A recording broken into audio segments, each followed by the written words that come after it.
అయిన నీకు నమస్కారం. ప్రాణాయామమును నిత్యము చేసేటటువంటి వాళ్ళ శరీరంలో ప్రవేశించి వాళ్ళని రక్షిస్తావు, ప్రాణరక్ష చేస్తాడు. అందుకే ప్రాణాయామం తప్పక చేయాలి.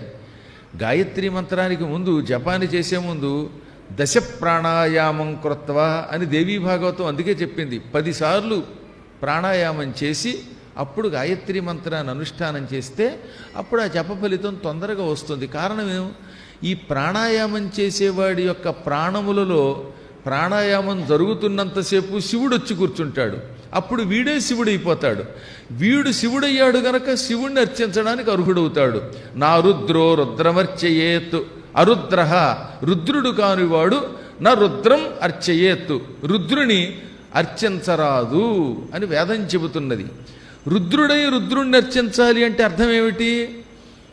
ఇదిగో ఈ ప్రాణాయామము మహాన్యాసము మొదలైనవి చేయటం వల్ల ఏమవుతుందనమాట, ఈతడి శరీరంలో రుద్రుడు వచ్చి కూర్చుంటాడు. అప్పుడు వీడే రుద్రుడైపోతాడు.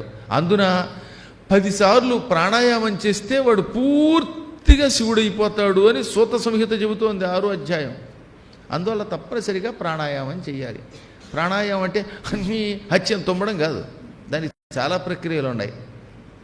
ఈ మధ్యకాలంలో ప్రతివాడు ముక్కులా పట్టేసుకుని ముక్కు పట్టుకుంటే చాలు ప్రాణాయామం అంట. ఇంకోటి ఉంటాడు పొద్దున్నే లేస్తాడు, ఆ పడంగా వాడు వాంతి చేసుకుంటున్నాడేమో నాకు కంగారు వచ్చింది. గౌడు గేదెలు చూడండి అప్పుడప్పుడు అని అరుస్తాయి. అలా అరుస్తూ ఉంటే అది ప్రాణాయామం అనుకుంటున్నాడు వాడు. అది ప్రాణాయామంలో అదిగో చిన్న ప్రక్రియ. అందుకని అది 10 సార్లు దబా దబా దబా శబ్దాలు చేసేస్తే హడ్లిపోయి కూర్చున్నాను ఒకసారి నేను. ఆ తర్వాత అర్థమైంది ఎవడో పక్క రూములో ప్రాణాయామం అనే పేరుతో ఏదో అరుస్తున్నాడని. రకరకాల ప్రక్రియలండి. కానీ ప్రాణాయామం సంపూర్ణంగా గురువులను ఆశ్రయించి ఎలా చేయాలో తెలుసుకుంటే అది నిజమైన ప్రాణాయామం. అలాంటి ప్రాణాయామం వల్ల మాత్రమే శివుడు అతని శరీరంలో కూర్చుంటాడు. అప్పుడు